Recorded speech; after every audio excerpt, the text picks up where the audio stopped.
go with Chapter 2, Periodicity and the Electronic Structure of Atoms. This is where I would normally show you a video about this guy. He's a pit viper. Really, I mean, he's just a snake in that picture, but we would talk specifically about pit vipers and about honeybees. Well, these two animals have special characteristics that us humans do not. Us humans look at this, what's known as the electromagnetic spectrum, and we can only see this tiny region right here. That rainbow that we know of runs from 400 nanometers in the violet region to the red region up here at 700 nanometers. So this pit viper can actually see in infrared, which some people refer to as heat energy, but infrared is the technical term and the term you need to know. Honeybees can utilize ultraviolet to see where the nectar is in flowers, and it draws them to that. So I'm going to post the link for those two videos. I want you to watch them. You may have questions on them on your test, so they are fair game. So make sure you watch them. They're only a few minutes each. AM radio, FM radio. AM radio has a longer range. Cell phones, microwaves, heat lamps, sun lamps, x-rays are all different ways that we can take advantage of utilizing the electromagnetic spectrum. But first we need to talk about the wave characteristics. What is a wave? What are the different characteristics of a wave? And you'll have to be able to break this down and tell me the different parts of a wave. So if I were to measure the wavelength, how far is it, the distance in meters, from one point on two successive waves? So identical points on these two waves. What is the distance between them in meters? That is a wavelength. You could go from the two peaks, you could go between the two troughs. What is the distance? Or you could measure one up and one down, but it has to be identical points on two successive waves. That gives us lambda, which is looking like an upside down Y and measured in meters. Frequency is the number of waves that pass through a particular point in 1 second. So if I say I want to pick this point right here, how often is this wave going to pass through in seconds? So how many times does the wave pass through per second? Or 1 over seconds, or seconds to the -1, or s to the -1. This all means 1 over seconds, which are all equivalent to the value for a hertz. 1 over seconds is equal to a hertz. This is the Greek letter nu. What's new with you? Okay, not much. I'm better in person. Okay, so this looks kind of like a V with a little tail on the front. Amplitude is the vertical distance. I'll keep going back. The vertical distance from the midpoint, which is this axis here. We normally draw it as our x-axis, right? Depending on what we're doing. But how far from the midpoint to the top of the peak, or from the midpoint to the bottom of a trough? So how tall is the wave, essentially, is what we're measuring. The speed of light is given on your periodic table. So the one you're going to need to use, so you can cross off the 3, use 2.9979 times 10 to the 8th meters per second. Now I left this in here because I hadn't changed your student slides before you got a chance to print them. So this is there for you to look at and use, but we should all be using the same value since we're going to be doing this on the computer. So I want to make sure you're getting the right answer. So how this is related is the speed of light is going to be related to frequency and wavelength. So when we look at this equation, you're going to need to know this equation here. The speed of light is equal to lambda times nu, or the wavelength times the frequency. As the frequency increases or gets longer, I just said frequency. Excuse me.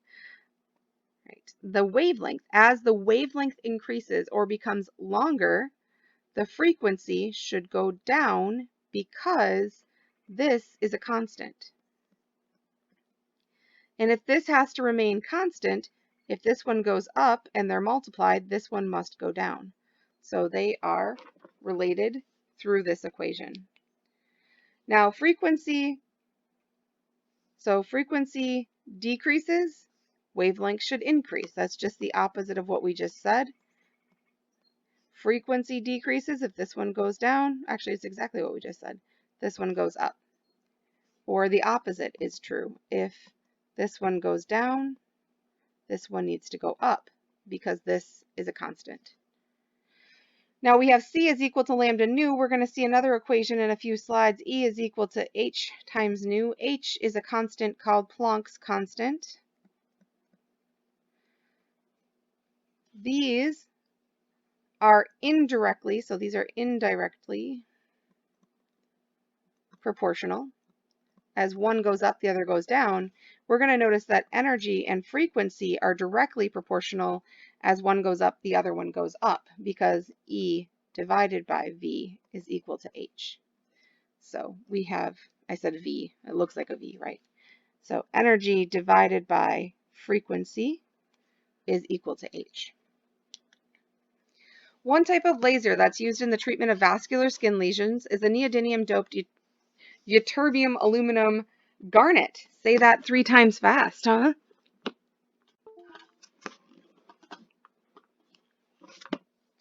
Or an ND YAG laser. The wavelength commonly used for these treatments is 532 nanometers. What is the frequency of the radiation? Well, we know C is equal to lambda nu.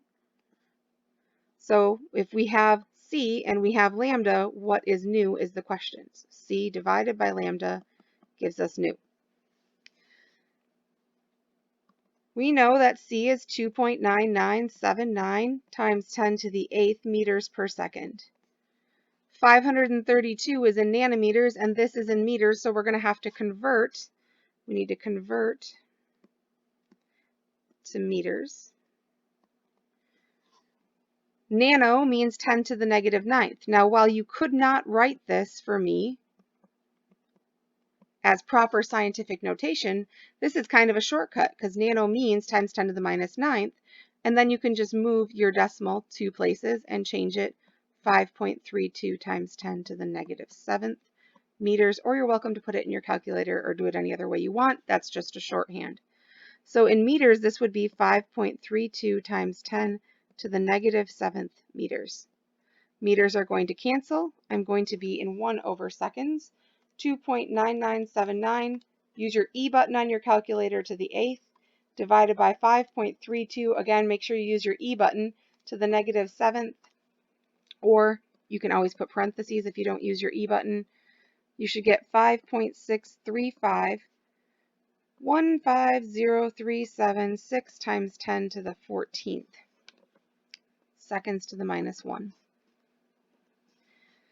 Significant figures here. We have 3 sig figs here, so I can have 1, 2, 3 in my answer. I look 1 to the right for rounding, and my final answer will be 5.64 times 10 to the 14th seconds to the minus 1. Now again, 1 over seconds, seconds to the minus 1, hertz. These are all okay, so you can write that any way that you want. All right, I want you to practice. What is the wavelength in meters of an electromagnetic wave whose frequency is 1.61 times 10 to the 12th seconds to the minus 1? You need to pause this and try it. If I do all the problems for you, you're not going to get anything, so pause it now. C is equal to lambda nu. We have C, we have lambda, we need to find nu. So C divided by, we need to find lambda, I think I said nu. C divided by nu is equal to lambda. 2.9979 times 10 to the 8th meters per second divided by 1.61 times 10 to the 12th seconds to the minus 1. Now, just a reminder, in math, this is 1 over seconds, this is 1 over seconds. So what does that mean? It means this, this is in the denominator, and this is in the denominator, so it's actually in the numerator. That means they're going to cancel. They're in opposite places.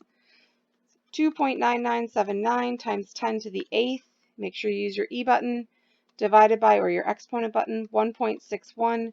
If you don't know what I'm talking about, you need to make sure and figure that out. So you know, nobody's asked me yet. So if you're getting the wrong answers in your calculator, it's because you're telling your calculator to do the wrong thing. 1.862049689. So if you are entering these values, that I'm writing in. Your math is correct, but you're getting different answers out of your calculator. You need to talk to me so I can show you how to use your calculator, okay? 3 significant figures, 1, 2, 3. Look 1 to the right for rounding. 1.86 times 10 to the negative 4th meters. Now you could go back on the electromagnetic spectrum and figure out where that is in the electromagnetic spectrum if you wanted to.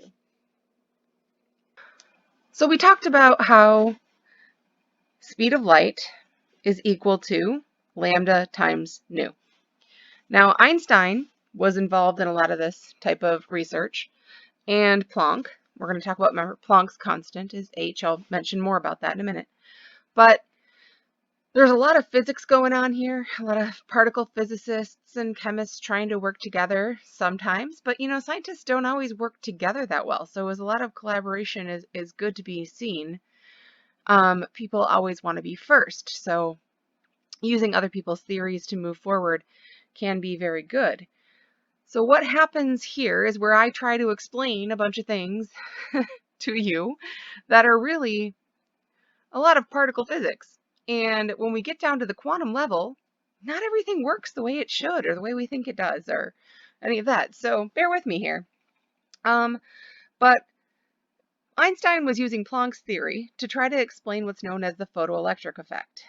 But let's just go back and look at this word theory that we might remember from way back when we talked about that thing called the scientific method. So what were they trying to do? So we had this model of light. Physicists actually predicted that increasing light amplitude, so amplitude, remember, midline to the top of the peak or the bottom of a valley, would increase the kinetic energy of any photoelectrons that were emitted. And when they increased that, the frequency would increase as well. Because remember, energy is equal to h times nu.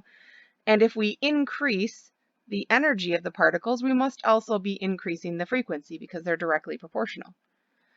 However, this experiment didn't go the way they planned. So contrary to their predictions, experiments actually showed that increasing the light frequency increased the kinetic energy of the photoelectrons, and increasing the light amplitude increased the current. So based on these findings and much mulling, I'm guessing, Einstein proposed that light behaved like a stream of particles called photons, and those photons have an energy of h times nu.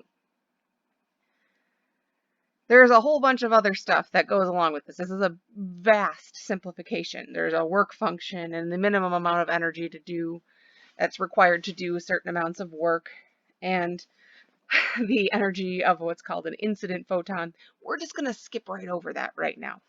But basically, if you shine a light, so we have a light here, we'll call this light bulb. All right, we have a light, and if we shine that on a surface, so we put a beam of light onto a surface, electrons are going to be ejected from that surface. How many electrons is proportional to the intensity of the light? And Einstein is then proposed that this beam of light is actually a stream of particles. So wait, we had just been talking about this being waves, right? Look at my waves are terrible. But now Einstein's saying that these are actually beams of particles. So what are they? Waves or particles called photons?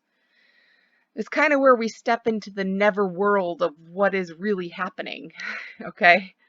So what we know, and I don't know if we mentioned this yet, we're going to talk about something called black body radiation in just a moment, but sunlight is composed of many different color components. You can see the rainbow in the background. We all pretty much known this since we were children, that we can separate sunlight, white light, into a rainbow.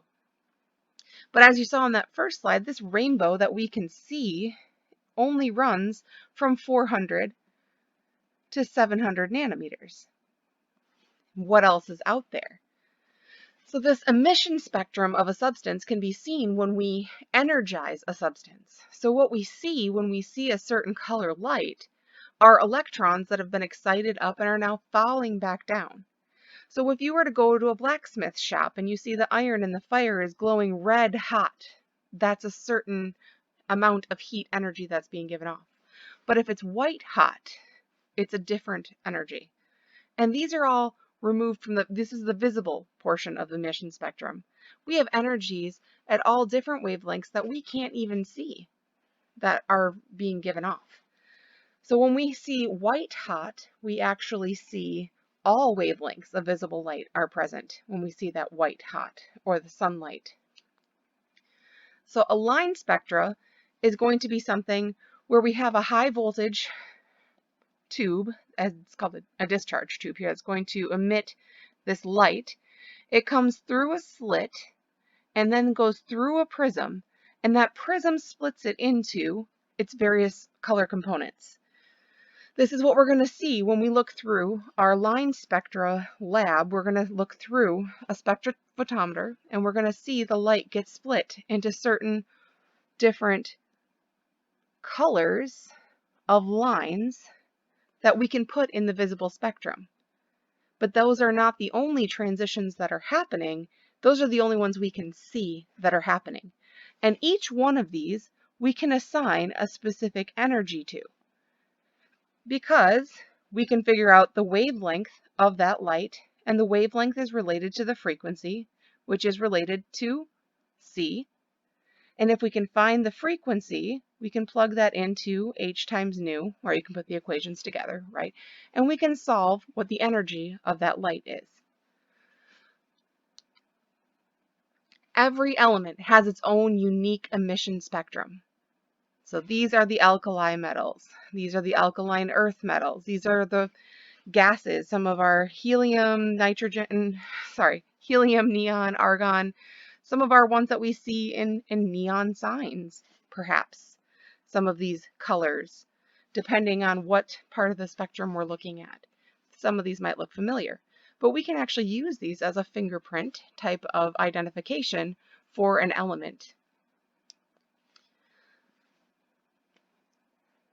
So Bohr was looking at the hydrogen atom. Bohr spent most of his time on the hydrogen atom, and he attributed the emission of radiation. He said, well, this energized hydrogen atom has this electron, and it's dropping from a higher energy orbit to a lower energy orbit.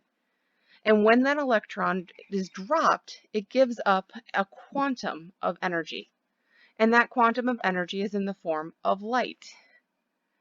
And now Einstein is saying that that light is, these beams are actually streams of particles, or are they waves, is what we're talking about. Now some terms I'm going to repeat over and over just so we know. Ground state is the lowest energy state of an atom, and a higher state is also known as an excited state, is where each energy state, or any energy state that's greater than n equals 1, which is the lowest energy state. So in a line spectra, each line is going to correspond to a specific allowable, I should put that word in there, allowable transition. Electrons absorb energy, they move to an excited state, a higher state, and that requires energy. But what goes up must come down, and when it does so, it releases that energy because energy is conserved. So Bohr's equation that's in your lab, you can actually use it to calculate all of these energy transitions within hydrogen. I can't say the word transition today. So we can use it to calculate the energy transitions in hydrogen. Now there are 4 lines in the visible spectrum for hydrogen, but there are other lines we can't see. So Bohr said that this electron absorbs energy and goes to a higher energy state, but then when it releases it back down, it's emitting energy at a specific value, and that specific value must be some integer value multiplied times h times nu, and h is Planck's constant.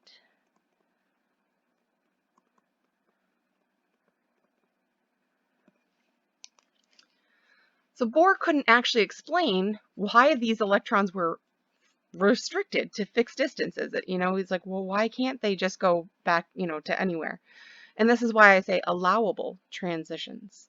Now, Louis de Broglie, in 1924, said, well, if energy can behave as a particle, a photon, then perhaps electrons could actually exhibit wave characteristics. So maybe they act as a wave. But we thought they were streams of particles. Now, if these electrons were like as de Broglie suggested, and they can be like waves, wavelengths, only certain wavelengths are allowed. So I can't have a half a wavelength, or a third of a wavelength, or a quarter of a wavelength. I have to have a whole wavelength, so one up and one down. This would be 3 half wavelengths, okay? But, oh, and remember that this is called, where the amplitude is 0, right at this point here, is called a node. So if n is equal to 3, that means we have 3 full wavelengths. So we have 1 down, 1 up. That's 1, 2, 3. That's allowed. If n is equal to 5, we have 1, 2, 3, 4, and 5. It's going to continue going. However, if we have 1, 2, uh-oh. Let's go this way. Uh-oh. So it's not continual, so that would be forbidden. So almost like the string on a guitar, it can go up and it can go down, but it only has certain allowable transitions. What we know now, sort of, I use know as a general term that we have a lot to learn, right? And I am also not a particle physicist, so I'm sure that there's a lot that even I don't know. But matter and energy show both behaviors, and I have a video I want you to watch on the wave-particle duality. It's an excellent video. It's cartoony, and I love it. So I'm going to post that for you, and I want you to watch it. It's Dr. Quantum. So Dr. Quantum, and it's the granddaddy of all quantum weirdness, and that's one of the quotes from that video, and I love it. So I'll let you watch that and delve more into it. Maybe it'll pique your interest.